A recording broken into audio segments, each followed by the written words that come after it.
I think relationships, we're in a society where it's so transactional, right? Uh, It's always like what is in it, what's in it for me?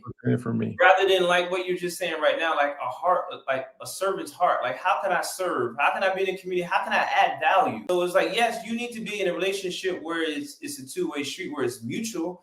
But at the same time, like, how can you add value to someone else's life? How can you serve someone and not always want something back in return?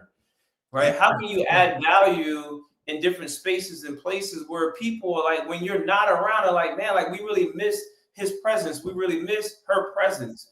Right? That's important. And I think that just comes from being intentional about figuring out what are your gifts and how can you use your gifts to help serve the body. And one of the things that you think of, like people, well, if I have to serve you, I have to spend a whole bunch of time, or I have to, it could be that I find out that your love language is words of affirmation. And you just say, hey, I just been hurt and I feel really sad in the mornings when I get up. Well, what if I, to serve you, send you a text every morning for the next 30 days to just say, you're wonderful, you're great, you're amazing.